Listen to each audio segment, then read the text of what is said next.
La nouvelle politique énergétique de la Suisse propose de réduire à l'horizon 2050 les énergies fossiles et de les remplacer par des énergies renouvelables. Ce projet de recherche de la HESSO offre une solution. Il s'agit de développer un système pour produire de l'hydrogène directement à partir de l'énergie solaire. Qu'est-ce qu'on fait avec cet hydrogène produit maintenant par l'énergie solaire? On peut l'utiliser pour le pile à combustible, pour propulser par exemple des voitures. L'hydrogène peut aussi être transformé en gaz naturel, utilisé comme source d'énergie propre. Jusqu'à maintenant, l'hydrogène était produit grâce à des carburants fossiles. Cette nouvelle technique permet de les remplacer par de l'énergie solaire. Ce procédé d'électrolyse est le suivant. 2 électrodes sont plongées à l'intérieur d'un conteneur rempli d'eau, H2O. Ce sont elles qui vont séparer l'oxygène de l'hydrogène. Il y a l'énergie solaire qui arrive, elle va être absorbée par les électrodes. Les électrodes sont formées par un matériel absorbant très performant.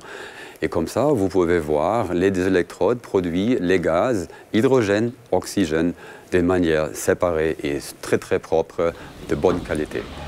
Ce processus repose sur la couche de matériel nanostructuré qui compose les électrodes et provoque la réaction chimique. Pour pouvoir produire ces matériaux nanostructurés, nous développons un procédé spécial basé sur le plasma. Ce procédé par plasma est une technique innovante. Il permet de déposer les couches de matériel nanostructuré qui composent les électrodes. Leurs propriétés sont ensuite testées en laboratoire. Pour l'analyse de ces électrodes, pas seulement la structure est importante, mais aussi la composition chimique.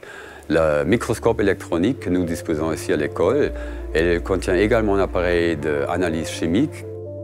Le microscope électronique permet de vérifier la composition chimique des matériaux.